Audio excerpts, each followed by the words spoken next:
Mobile को ऐसे रखो, ऐसे नहीं, ऐसे रखो। सर मैं अपना डाउट पूछना शुरू करूं? 54 kilometre per hour two centimetre पर सेकंड, मैंने आज क्लास में ही तो तुमको बताया ये। सर समझ नहीं आया, बाद में फिर ट्राई क्या किया था, बेटा, समझ नहीं आया। मल्टीप्लाई ही तो करना था। 54 किलोमीटर पर आवर, इसको सेंटीमीटर पर सेकेंड, किलोमीटर को सेंटीमीटर में चेंज करना है, और आवर को सेकंड में, बस यही तो कंपैरिजन है। और अगर तुमको ये नहीं मालूम कि किलोमीटर टू सेंटीमीटर कैसे चेंज होता है, आवर टू सेकंड कैसे चेंज होता है, तो तुमको प्रॉब्लम फेस हो सकता है। और ये तो क्लास 3 4 में पढ़ाया जाता है, 5 6 में पढ़ाया जाता है। फिर मैं बताता हूँ, और उस क्लास में भी बताया था मैंने। 1 kilometre is equal sir to 1 lakh centimetre होता है। तो 1 लाख से मल्टीप्लाई करना होगा।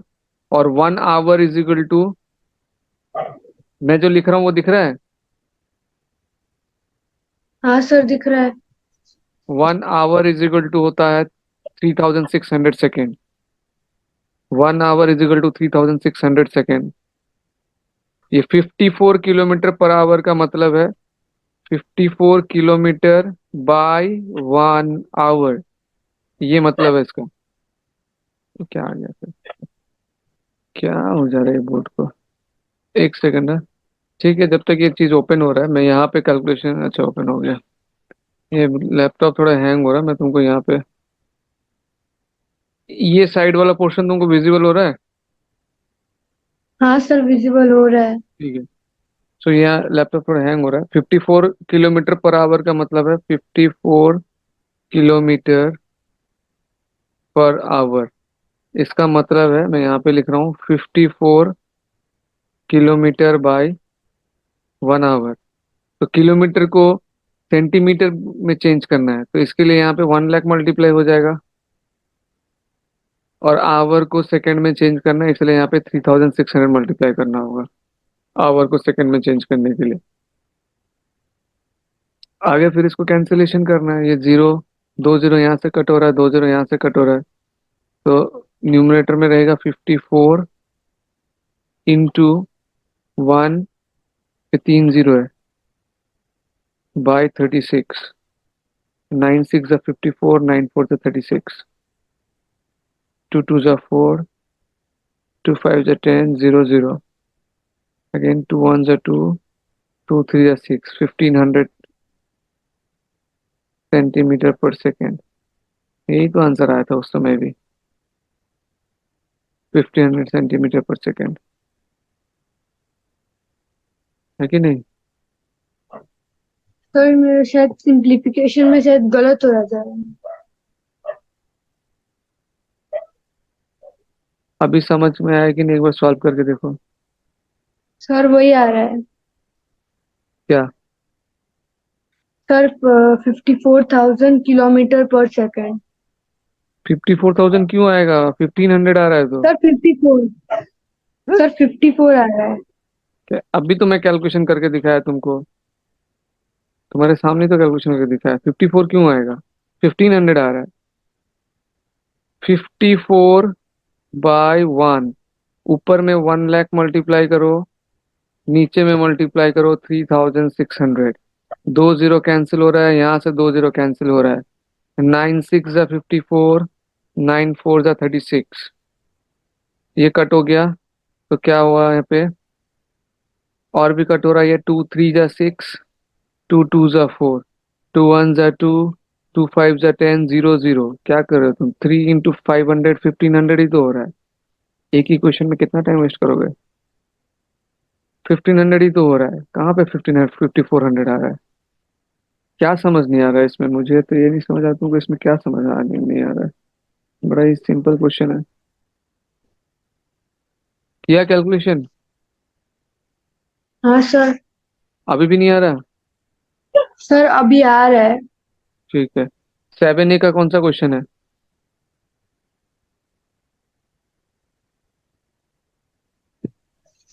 7A का एक स्क्रीनशॉट भेजा है तुमने, उसमें कौन सा क्वेश्चन है? सर 7A में क्वेश्चन नंबर 13, उसके बाद 21 है। तुमने वो वाला नहीं भेजा, 1 से 7 तक का स्क्रीनशॉट सर भेजा है। और एक है। सर और एक है उसमें, means page 100, means page number 100 में क्वेश्चन नंबर 1 का 8। 6 months is equal to 1/3 years। ये ईयर है और ये है मंथ, दोनों अलग अलग है। ये मंथ है और ये ईयर है, तो दोनों अलग अलग है। इसके लिए हैंग हो गया फिर से, तो दोनों का यूनिट सेम करना होगा पहले, ठीक है। तो यार फिर हैंग हो गया। हम्म। सो ये मंथ में दिख रहा है और ये हमको ईयर में दिख रहा है, दोनों का यूनिट सेम करना होगा। ये ईयर को मंथ में चेंज करने के लिए क्या करना पड़ता है? उसको ईयर को मंथ में चेंज करने के लिए क्या करना पड़ता है? उसको 12 मंथ बनाना पड़ता है फिर से।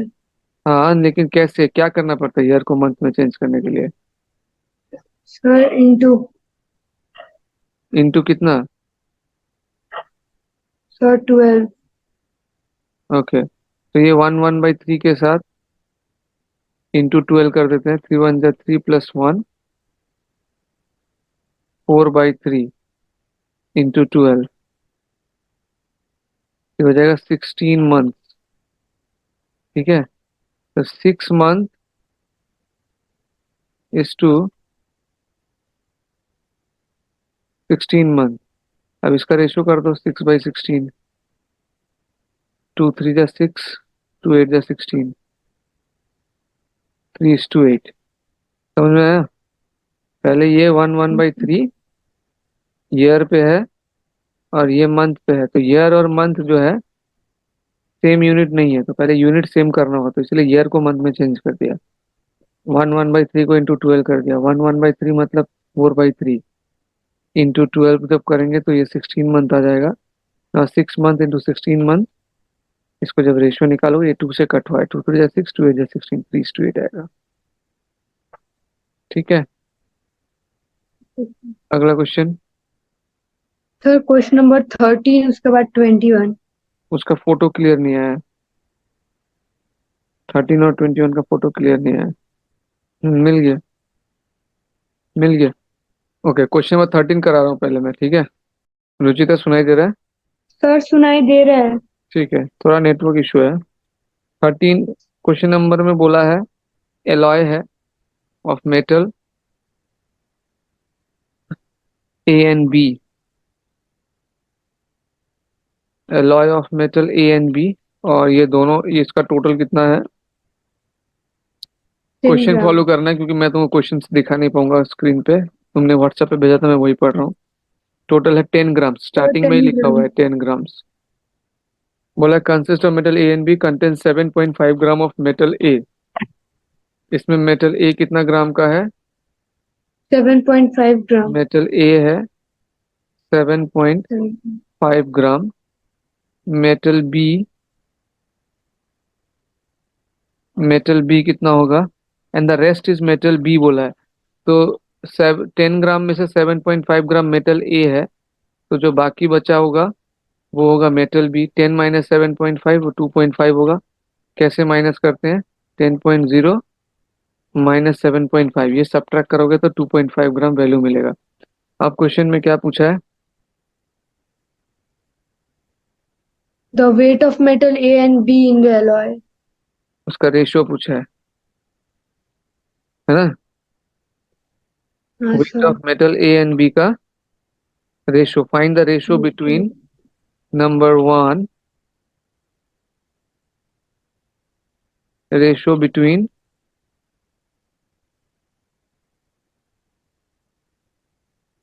Wait of metal A and metal B। So metal A का वेट है 7.5 ग्राम, मेटल B का वेट है 2.5 ग्राम। इसका डेसिमल हटाएंगे तो नीचे 1 आएगा और इसके बाद 0। इसका डेसिमल हटाएंगे तो ऊपर 1 आएगा, और क्योंकि डेसिमल के बाद एक डिजिट है इसलिए एक 0। ये 10 10 कैंसिल हो जाएगा, हमारे पास आएगा 75/10, सॉरी 25। अब इसको 5 से कैंसिल कर सकते हैं। 5 15 या 75, फाइव फाइव जा 25, फाइव वन जा 5, फाइव थ्री जा 15। तो आंसर हो जाएगा 3:1। नंबर वन का आंसर हुआ 3:1। ठीक है। नंबर टू,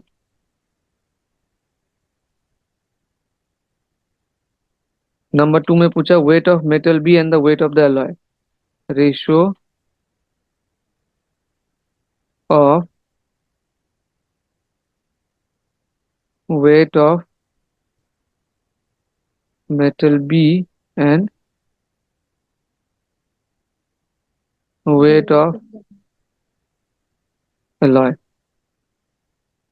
तो मेटल बी का वेट कितना है? मेटल बी का वेट हमने निकाला 2.5 ग्राम है ना? तो 2.5 by weight of the alloy. Wait of the alloy कितना है? 10 ग्राम है total weight of the alloy. ना ये डेसिमल हटाने से नीचे वन आएगा, और डेसिमल के बाद एक डिजिट है इसलिए एक जीरो। डेसिमल के बाद वाला देखता है, एक डिजिट है इसलिए एक जीरो। नाउ फाइव फाइव जा 25, फाइव टू जा 10, फाइव वन जा 5, फाइव टू जा 10। ये हो गया 1/2। ठीक है, स्क्रीनशॉट ले लो। अगला कौन सा पूछा था? Sir question number 21। ये बैग कंटेंट्स, स्क्रीनशॉट ले लिया? हाँ sir.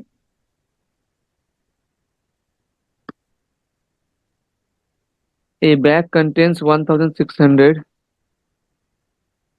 in the form of ₹10 and ₹20 note. अच्छा, एक बैग में जो है क्या चीज का डिनोमिनेशन है? ₹10 एंड 20। ₹20। कितना है ये नहीं बताया, लेकिन ये बताया कि ये दोनों में मिलके जितना भी है उसका टोटल अमाउंट हो रहा है 1600। मतलब 10 रुपये और 20 रुपये का जितना सारा नोट है सब मिलके 1600 बन रहा है टोटल। तो अब मान लेते हैं इनका जो नोट है ये किस रेशियो में है, बोला 2:3 रेशियो में। क्वेश्चन में पढ़ो, the ratio between the number of 10 and 20 notes is 2:3। सो इसमें हम लोग नंबर ऑफ नोट्स को एज्यूम करेंगे। सपोज ₹10 का 2x नोट्स है एंड ₹20 का 3x नोट्स है। ठीक है। अच्छा, 10 रुपये का अगर 5 नोट है तुम्हारे पास तो कितना रुपया होगा? 50। 50 रुपीज। कैसे पता चला? सर उसे इंटू 5 करते। इंटू 5। तो उसी तरीके से 10 रुपये का अगर 2x नोट्स है तो अमाउंट कितना हो जाएगा? ये 10 × 2x इंटू करना है 20। ना, ट्वेंटी। ₹20। ट्वेंटी। उसी तरीके से 20 रुपये का 3x नोट है, इसको भी मल्टीप्लाई कर दो। 20 रुपये वाला 3x नोट है तो 20 × 3x, टोटल अमाउंट इसमें हो रहा है 60 एक्स। 60x। और क्वेश्चन में ये बोला ये दोनों अमाउंट मिला के, टोटल अमाउंट ये दोनों अमाउंट मिला के 1600 है। 20x plus 60x is equal to 80 x. 1600। Now 80x is equal to 1600, x is equal to 1600/80। Zero zero cut कर दो, 8 × 1 = 8, 8 × 2 = 16, जीरो। एक्स का वैल्यू आ गया 20, लेकिन यहाँ पे एक्स का आंसर, एक्स का वैल्यू नहीं चाहिए। यहाँ पे क्या चाहिए? यहाँ पर टोटल नंबर ऑफ नोट्स पूछा है। फाइनली आंसर पूछा find the total number of notes, ये पूछा है। तो टोटल नंबर ऑफ नोट्स कितना होगा? 80 x. Total number of notes, देखो 10 रुपए का कितना नोट्स है? 10 रुपए का 2x नोट्स है। 10 रुपए का जो काउंट ऑफ नोट है वो है 2x। 20 रुपए का जो काउंट ऑफ नोट है वो है 3x। 3 तो टोटल नोट्स कितने हो जाएंगे? 2x plus 3x is equal to 5x। X का वैल्यू हमने निकाला है, यहाँ पे देखो 20 निकाला है अभी अभी, एक्स का वैल्यू, है ना, जस्ट तुम्हारे सिर के ऊपर दिख रहा होगा। तो 5 × 20, टोटल नंबर ऑफ नोट्स हो गए 100। 100। कितने हो गए? वन 100। हंड्रेड हो गए टोटल नंबर ऑफ नोट्स। यही आंसर निकालना था। स्क्रीनशॉट ले लो। और कितना क्वेश्चन है? और कौन सा क्वेश्चन है? सर 7B का था। इसका ले लिया स्क्रीनशॉट? हाँ सर। 7B का कौन सा बताओ, page number? Sir question number 7 और 8। भेजा है मेरे को? हाँ सर।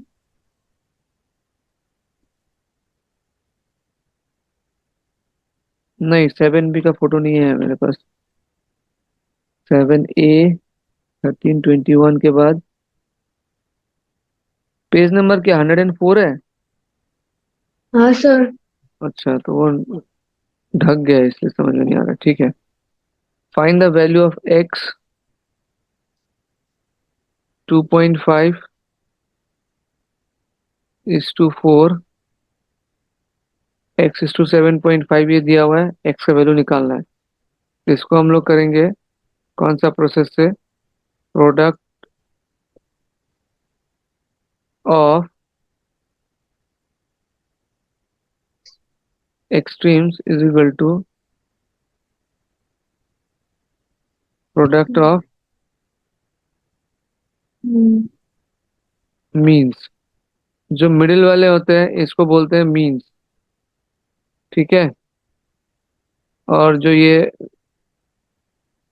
ये वाला वैल्यू और ये वाला वैल्यू 7.5 और ये दोनों होते हैं एक्सट्रीम्स।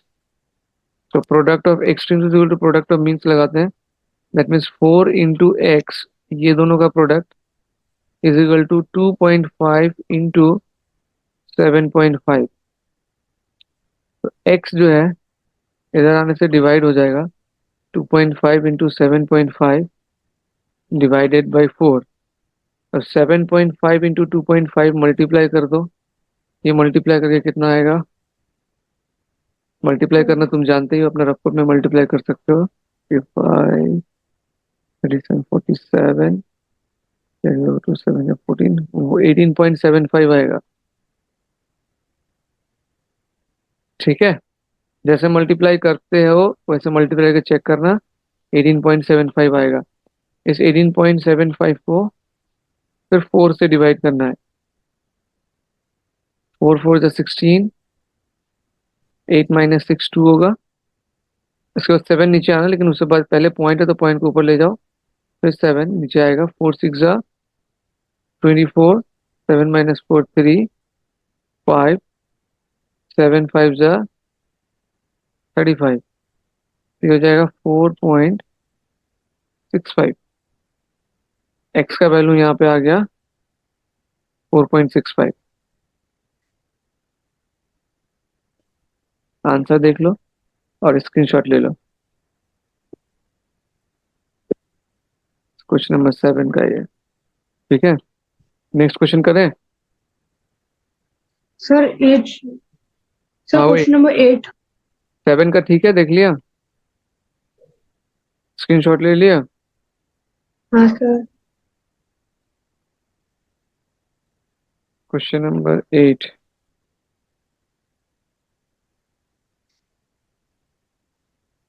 कंटिन्यूड प्रोपोर्शन दिखाने के लिए बोला है। So that 2 12 72 are in continued proportion. 2 12 72, इसको कंटिन्यूड प्रोपोर्शन में दिखाने के लिए क्या करना होगा? 2 और 12 इसका रेशियो निकालना होगा एक बार, फिर 12 को दोबारा यूज करना है, 12 और 72 का रेशियो निकालना होगा एक बार, और दोनों का सेम आना चाहिए। 2/12 है, सॉरी, 2 1 जा 2, 2 6 जा 12, ये आ गया 1/6। 12/72 का करेंगे तो 2 6 जा 12, 2 36 जा 72, फिर 6 1 जा 6, 6 जा 36। तो देखो दोनों का वैल्यू 1/6 आया। वैल्यू अगर दोनों का देखते हो तो इसका भी 1/6 है और इसका भी 1/6 है। तो ये दोनों सेम आया है, इस वजह से हम लोग लिखेंगे therefore 2, 12 and 72 are in continued proportion। ठीक है, तो लास्ट वाला क्वेश्चन हो गया था। सर आपने बोला कि अगर वो means both of them are same, extreme और मीन, मतलब मीन्स 2, 12, उसके बाद फिर 12 and 72, तो वो कंटिन्यूस प्रोपोर्शन है। वहीं तक ही था। 1/6 1/6 आया था ना दोनों का वैल्यू। सर 2:12, इसका 2/12 का 1/6 आया था, एंड 12:72। तो 12/72, इसको भी जब कैंसिल किया था, 2 6 जा 12, 2 36 जा 72। स्क्रीन दिख रहा है ना मेरा? 6 1 जा 6, हाँ 6 जा 36। इसका वैल्यू भी 1/6 आया, है ना? इसीलिए दे आर इन, ये दोनों वैल्यू सेम होने की वजह से they are in continued proportion. अगर ये सेम नहीं आता तो हम लिखते they are not in continued proportion. यही है। ठीक है। ठीक है सर। स्क्रीनशॉट ले लिया था इसका? सर लिख लिया था मैंने। ओके, हटा देता हूँ उसको। और कौन सा क्वेश्चन है?